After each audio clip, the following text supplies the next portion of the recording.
Hi, folks. This is Bob Piorun, and one thing about this pandemic has given me a time to do a lot of things I've been putting off for years. I um, finished up a book I was working on, a guitar book.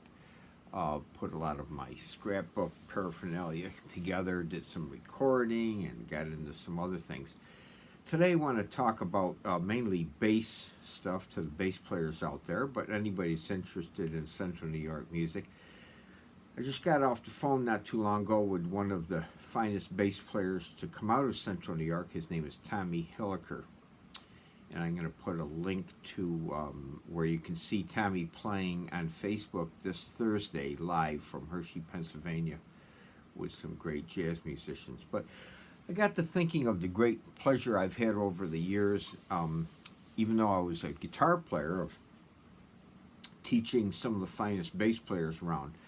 Mostly by default, I started teaching guitar, and then as in the early 60s, and then of course got a lot of bass players because there weren't many bass teachers. I don't think there were any in town at the time when I first began electric bass, and I've had the distinct pleasure of teaching or having a part in the life of many of the best bass players, most notably Mickey Savino of the Blue Lights, Jeff Newhart took lessons from me, Prison City Rockers, Tom Meldridge, Home Cooking, Peter Mackowitz, great bass player from Auburn, jazz player, Paul Breshew, lives down in Florida now, Taylor Price, great talented young guy, and especially also Mike Burns of the Funky Blue Roots. Also, probably the most recently, and I hated to lose him, he went down to school in Philadelphia, Shane Asarud, great bass player. He's playing, well, I don't think anybody's playing too much now, but he's down in Philly, and he was making his living as a musician. I've also had in my group Cremo Liss and Gary Davenport, two great bass players. I'm sure I had some influence on them, even though they in particular were not students. But I guess I wanted to address something that's kind of controversial. I'm going to get in a little trouble with bass teachers, but a lot of bass teachers think that a guitar player can't teach bass. And I think there's some truth to that, mostly because guitar players tend to be too notey in their playing when they try to convey it to bass. And really, bass is not about how many notes you play necessarily. It's more about the groove of the song. But I want to share a little bit of my philosophy on the bass.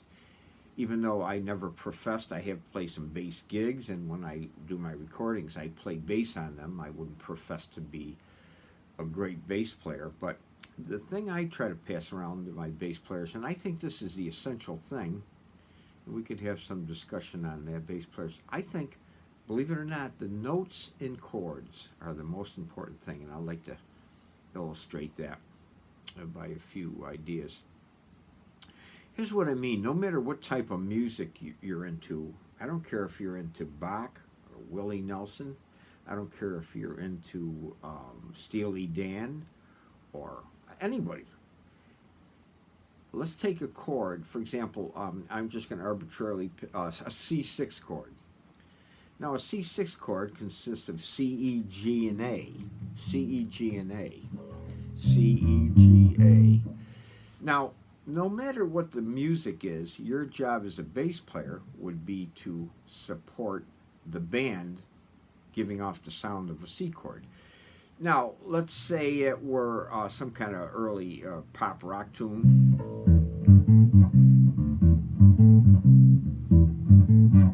So I'm using a C6 chord, C, E, G, A.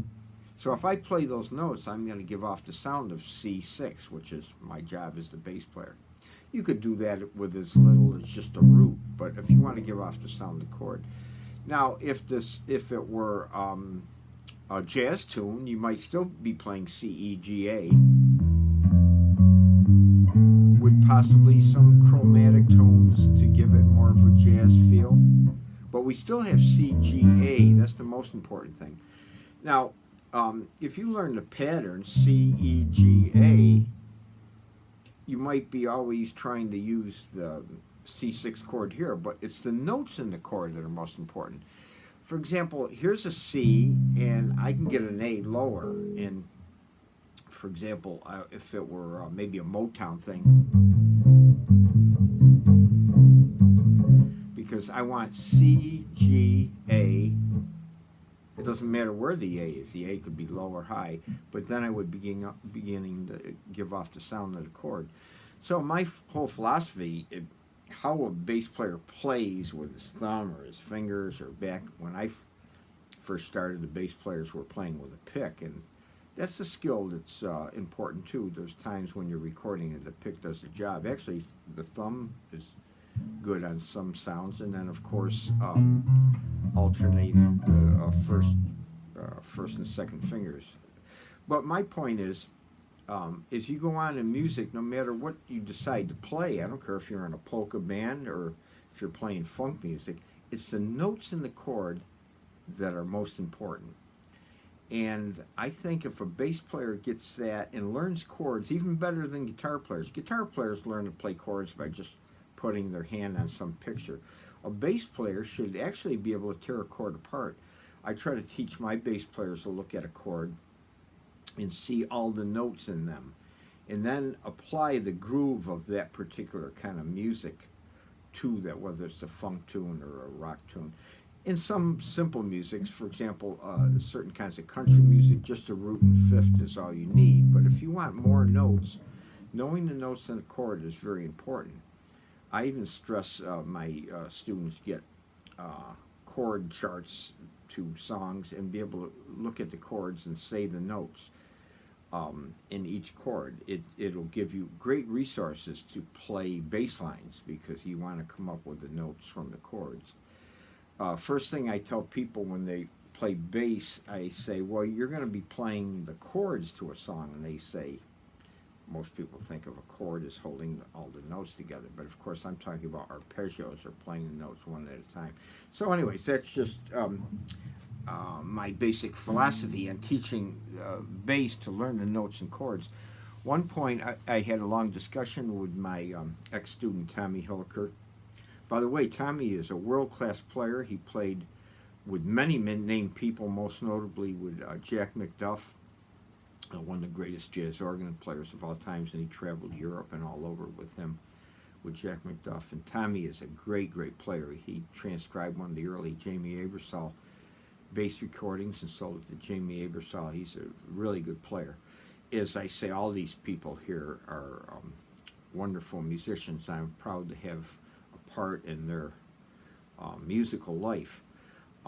I did write a bass book, and this bass book, I try to make it, well, it actually consists of two parts. It's got a part where I talk about scales. There's the pentatonic scales and the 7 notes in the chord, and the 12-bar blues and a diminished chord, and how to find the notes in a chord. That's what I was just talking about. The circle of fifths and so on. All the basic things to know. So I do have a bass book that I put many years of thought into it.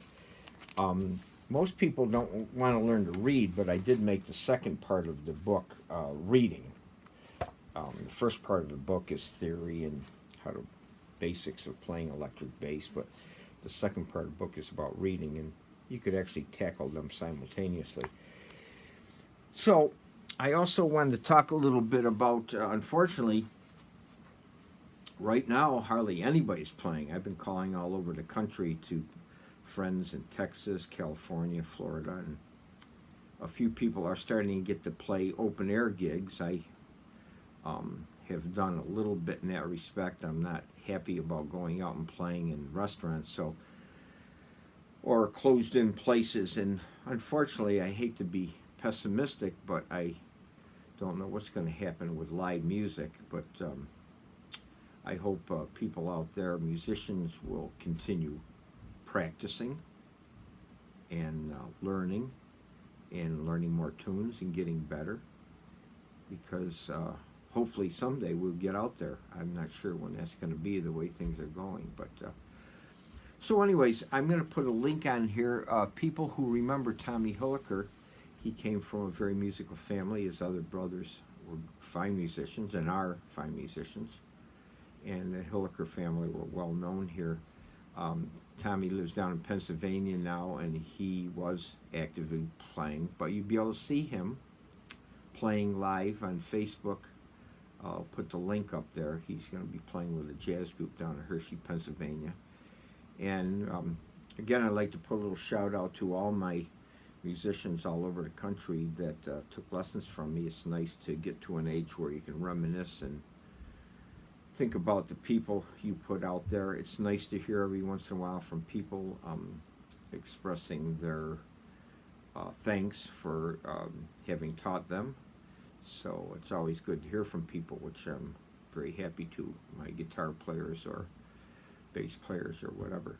So anyways, this is Bob Piorun doing a little bit of reminiscing and selling and talking. If you have other comments or you'd like to see some other subjects addressed, I have many things to say about music of all kinds, and I would be glad to give my opinion. And if you disagree with some things, that's fine also. I don't mind a little controversy. I just wanted to give off my feelings about today about a guitar teacher teaching bass. And like I said, I have put out many great bass players that I'm very proud of, and they've been very successful on some of my methods, so I hope they worked. And I know people have various opinions on how to learn instruments, and they're welcome to them. So, all right, everybody, stay safe, and I'm sure you know I'll put out some other things here, musical, and stay tuned. Bob Piorun.